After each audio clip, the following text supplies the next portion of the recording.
Bienvenue à cette formation de tronc commun pour les unités de chirurgie. Il s'agit de la portion théorique. Cette formation est principalement divisée en 3 phases, soit la phase préopératoire, la phase périopératoire, ainsi que la phase postopératoire qui se découle pour les types de chirurgie, donc les 9 spécialités chirurgicales, les complications en période postopératoire, l'enseignement postopératoire ainsi que le congé postopératoire. Nous allons également aborder toute la trajectoire opératoire à l'hôpital Cité de la Santé ainsi que le programme ERAS. Les objectifs de cette formation sont tout d'abord de connaître tous les différents outils de documentation relatifs au bloc opératoire et d'être en mesure de préparer les usagers pour une intervention chirurgicale, de connaître les différents protocoles infirmiers, ordonnances collectives et ordonnances médicales pour la phase post-opératoire, d'optimiser son jugement clinique en regard d'un usager qui a subi une intervention chirurgicale, et finalement, d'être en mesure d'intervenir auprès d'un usager en période post-opératoire dans une optique ERAS.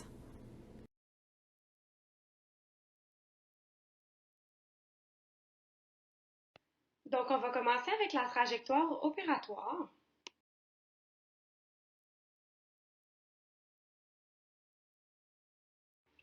Donc, on peut commencer peut-être par des petits faits intéressants.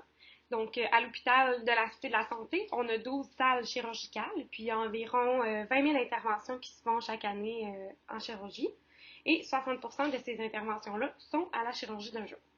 Donc, le patient, quand il arrive, il peut arriver par la préadmission ou, dans le fond, ça va vraiment dépendre de c'est quoi sa chirurgie, si c'est une chirurgie élective, semi-urgente ou urgente de plus de 72 heures. Dans le fond, ceux qui vont être en préadmission, ça va être ceux que je viens de vous nommer. Donc, l'infirmière va faire vraiment une évaluation avec une collecte de données. S'il y a des laboratoires, des examens qui vont être demandés, ça va être fait à ce moment-là également. Puis le matin de leur chirurgie, ils vont être admis en chirurgie d'un jour. C'est là qu'ils vont faire vraiment les derniers préparatifs en vue de la chirurgie, par exemple le rasage, la glycémie. Mais ça se peut aussi que le patient soit admis sur une unité d'hospitalisation la veille de la chirurgie, par exemple. Puis ensuite, après la salle d'op, il va aller à la salle de réveil et ensuite, il va retourner soit au CDJ ou à domicile ou sur l'unité, dépendamment vraiment de sa situation. Ensuite, pour ce qui est des chirurgies urgentes, souvent, c'est des chirurgies qui ne vont pas passer par la préadmission. Donc, ça va faire moins de 72 heures qui sont arrivées soit par l'urgence, puis ou directement sur l'unité de soins, dans le fond. C'est vraiment un petit peu les différentes trajectoires qu'une personne peut avoir avant de se faire opérer et évidemment avant de retourner à domicile. Donc, ce qui est plus important de prendre en compte pour les infirmières qui travaillent sur les unités, c'est que quand les chirurgies sont considérées comme urgentes, ça va être l'infirmière qui va prendre en charge le dossier. Donc, il n'y aura pas de préadmission. Ça va être à elle de faire toute la vérification du dossier. Par exemple, s'il y a des laboratoires, un ECG ou des planifications de consultation qui doivent être faites, c'est elle qui va s'assurer que tout ça c'est bien coordonné puis que le patient va être prêt à pouvoir partir en salle d'op avec tout ce qui a été bien demandé. Donc, on va se décrire un petit peu c'est quoi les différentes unités d'hospitalisation qu'on a. Premièrement, le CJA, c'est chirurgie le jour de l'admission. Donc, le patient va arriver le matin de sa chirurgie, il va aller en pré-op au CDJ ou à l'unité. Puis, selon sa chirurgie, c'est là ensuite qu'on va savoir là, où est-ce qu'il va en post-op. Donc, ça, qu'il retourne sur son unité ou au CDJ pour ensuite aller à la maison. Donc, le CDJ, on l'a déjà dit, c'est la chirurgie d'un jour. Ça veut dire que le patient ne sera pas hospitalisé en post-opératoire, à part si jamais il arrive une complication. Ensuite, les différentes unités, on a le CATES Nord. Donc ça, c'est principalement là, de la gynéco, de l'ORL, de la plastie, de l'urologie. Puis, il y a aussi la cellule, là, donc les patients carcérales qui sont hospitalisés là. Le temps de séjour, généralement, sur cette unité-là, sont plus courts. Ensuite, au catestune, c'est là où il y a plus la chirurgie générale, la vasculaire, la chirurgie abdominale et bariatrique. Et généralement, ces patients-là nécessitent des séjours un petit peu plus longs. Au 5 Ouest Sud, c'est l'orthopédie. Au 5 Est Sud, c'est les isolements, entre autres ERV. Et il y a quelques lits là, qui sont dédiés pour la chirurgie aussi.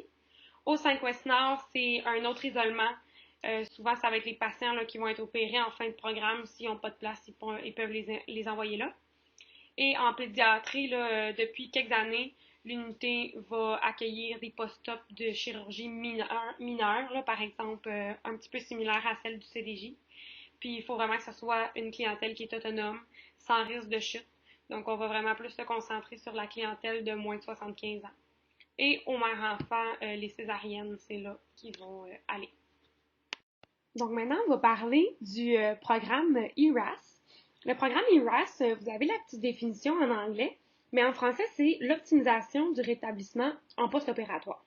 Dans le fond, ce programme-là, c'est quelque chose qui va vraiment viser la reprise d'une autonomie active et complète du patient, et ce, le plus rapidement possible après la chirurgie. Même si notre patient subit une intervention considérée comme étant urgente, par exemple une appendicectomie, le patient ne sera pas nécessairement étiqueté ERAS, mais toutes les interventions et les trajectoires vont être teintées de ça parce que les formulaires d'ordonnance en post-op ont été conçus avec la trajectoire ERAS. Donc, on va plus les détailler à la prochaine diapo.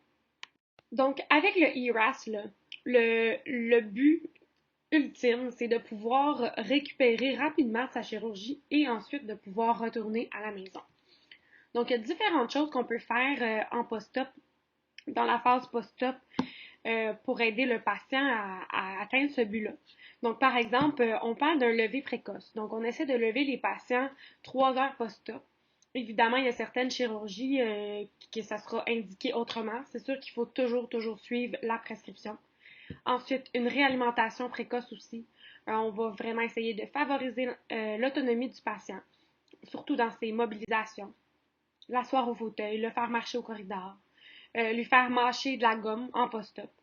Et on essaie aussi de retirer toutes les sondes, là, une sonde vésicale, un TNG. On essaie d'enlever même aussi les solutés. On essaie d'enlever ça le plus tôt possible, mais c'est sûr que ça prend toujours une ordonnance. Quand le patient arrive en post-op aussi, on lui remet le Respirex, on lui fait l'enseignement. C'est vraiment important. Et aussi, on a des objectifs quotidiens qui vont être à remplir là, pour eux. C'est ce qui va vraiment permettre de prendre en charge leur récupération post-op.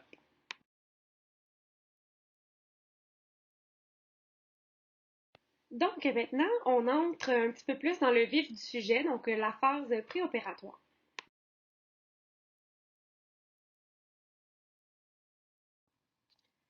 Donc, en pré-admission ou à l'étage, dépendamment le patient vient d'où, si sa chirurgie est urgente ou pas, il va avoir de l'enseignement préopératoire qui va être à faire. Donc, à ce moment-là, on va pouvoir remettre le guide de préparation préopératoire et procéder à l'asepsie de la peau et le rasage, si besoin, selon le type de la chirurgie. Sur les unités, il y a un cartable qui est disponible à cet effet et les clients maintenant vont plus se raser à la maison. Donc, le rasage va être fait à la tondeuse et non au petit rasoir de type Bic. Et c'est le préposé qui va faire ça parce que s'il y a des coupures, ça peut amener un risque d'infection là, pendant la salle d'opération. Ensuite, si jamais c'est nécessaire aussi, il y aura la préparation intestinale, la diète préopératoire. Ici, on parle de l'OC 154. Ça, c'est le fait d'initier le jeûne préopératoire. On va le voir un petit peu plus en détail là, dans la diapositive suivante.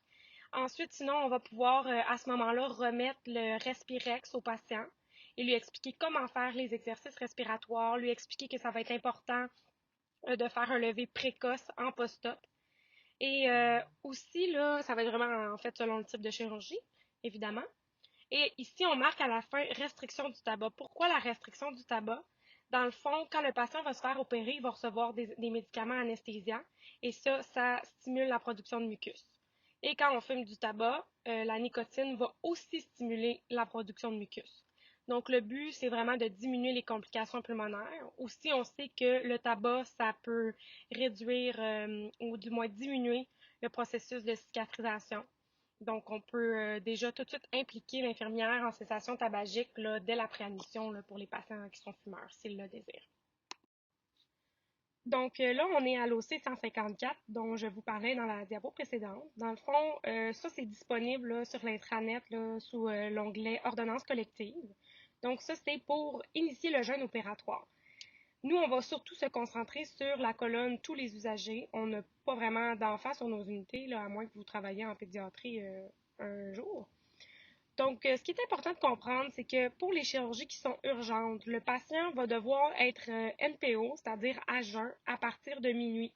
Autant pour les liquides que les solides. Il ne pourra pas manger, pas boire. Quand on parle de chirurgie élective, c'est-à-dire une chirurgie qui va être déjà prévue, le patient va recevoir le petit pamphlet dépliant à la maison. Il va pouvoir consommer des produits laitiers et des produits solides jusqu'à minuit. Et après minuit, les liquides clairs vont être permis selon les heures qu'on voit dans le tableau. Donc, si il se fait opérer avant 10 heures, à partir de 6 heures, il va falloir qu'il aille au liquide clair. Et on peut continuer là, avec les heures, là, je ne vais pas toutes les nommer. Et si on parle d'un usager qui est déjà hospitalisé, ça va être l'arrêt des liquides clairs à 6 heures du matin aussi, là, si sa chirurgie est après-midi. Ce qui est important de comprendre en clinique de préadmission pour la préparation opératoire, c'est que l'infirmière, du début à la fin, va avoir comme rôle, dans le fond, d'évaluer son patient. Fait qu'elle va faire la collecte de données. Elle va s'assurer que le patient il a bien reçu ses médications, la bonne médication. Elle va évaluer c'est quoi ses antécédents, sa taille, son poids, va vérifier ses allergies. Et à l'aide de toutes ces informations-là, elle va être capable de compléter les outils d'évaluation, par exemple le PAF, le risque de chute, et de faire des constats au PTI. Quand on parle de préparation ensuite, c'est que l'infirmière va préparer le patient. Elle va s'assurer que le patient ait tout vu les consultants qui sont demandés. Par exemple, est-ce que le patient doit avoir le pneumo? Est-ce qu'il doit avoir la cardio ou encore l'endocrinologue parce qu'il est diabétique? Donc ça va être vraiment être de son rôle. Et pour ce qui est de la planification ensuite, c'est elle qui va venir planifier le congé de la personne. Elle va venir planifier l'enseignement selon c'est quoi le type de chirurgie. Et si c'est le protocole ERAS, évidemment, ça va être un enseignement individuel et personnalisé à la personne. Et aussi, elle va planifier avec le patient, ça va être quoi la médication qui va être à prendre le jour de l'admission en vue de la chirurgie. Donc ici, on a un petit rappel pour l'OC 095. Dans le fond, ça va être l'initiation de la préparation opératoire pour la clientèle en préadmission qui vont subir des interventions chirurgicales. Donc, dans le diapo, vous pouvez voir l'exemple de la feuille de route. Donc, ça va être rempli soit à la veille de l'admission, puis il faut vraiment s'assurer que la préparation préopératoire est bien complétée. Puis il faut vraiment faire attention aux particularités. Là, ici, on a mis un petit exemple dans l'encadré rouge. Par exemple, si le médecin demande une glycémie, s'il demande de cesser un ou un tel médicament, de faire un INR ou un code 50.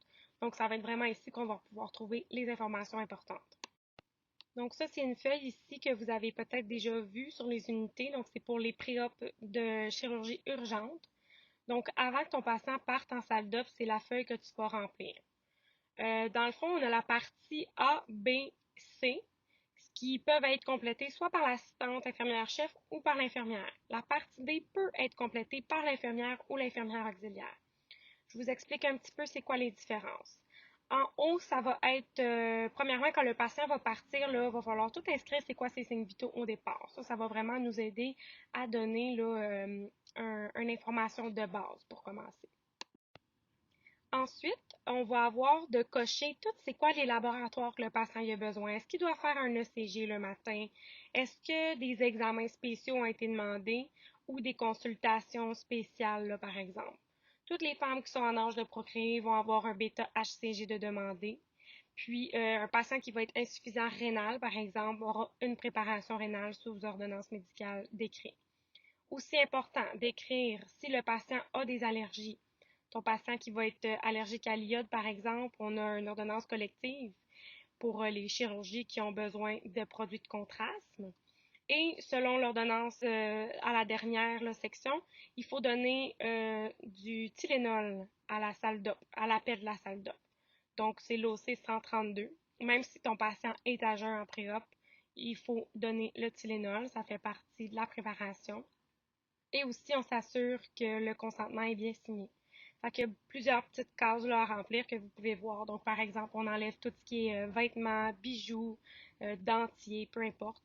et on s'assure que le patient ait fait sa mission au départ s'il n'y a pas de sonde urinaire et de bien signer là, à la fin quand on a fait toutes les vérifications. Pour finir cette phase préopératoire, ici on peut voir le petit tableau qui concerne vraiment plus l'appellation. Donc, c'est quoi la différence entre donner un antibiotique à l'appel de la salle d'op, au départ de la salle d'op et à l'induction. Donc, quand on parle de à l'appel, ça veut dire c'est au moment où l'infirmière est avisée que son patient va rentrer en salle d'op et qu'elle doit commencer à le préparer. Ça veut dire que le brancardier s'en vient bientôt chercher le patient. Quand on dit au départ de la salle d'op, ça veut dire qu'on débute l'antibiotique au moment où le brancardier est au chevet et part avec le patient. Donc, c'est vraiment un moment qui est plus rapproché du moment où le chirurgien va commencer son intervention. Et quand on parle de l'induction, c'est vraiment à la salle d'opération qu'ils vont le donner. La raison pourquoi il y a différentes appellations comme ça et différents moments de donner les antibiotiques, c'est à cause de la pharmacocinétique dans le fond. C'est ça qui détermine quand le donner. Plus un médicament va prendre du temps avant d'atteindre une concentration efficace, plus on doit le donner tôt avant la chirurgie.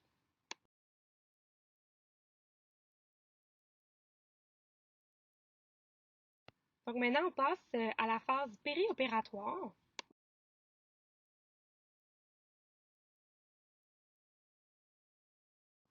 Donc, il est important quand même de savoir c'est quoi la nuance entre une tomie et une scopie. Donc, la différence, quand on parle de scopie, ça veut dire qu'on utilise, là, on peut voir que la scopie, là, c'est la photo à gauche. Ça veut dire qu'on utilise des outils et des caméras via des petites ouvertures d'environ peut-être 1 centimètre. Fait que souvent, ton patient, il va revenir de salle d'opération et il va avoir plusieurs là, petites plaies, étant donné qu'ils vont rentrer les objets là, à différents endroits, comme on peut voir sur la photo.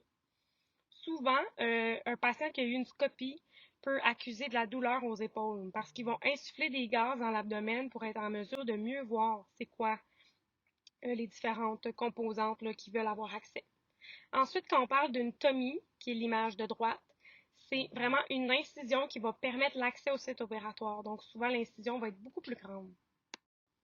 Une autre petite diapo qui peut être pertinente, c'est de savoir que durant la chirurgie, les patients peuvent être placés de différentes façons, donc des positions différentes. La table d'opération se bouge.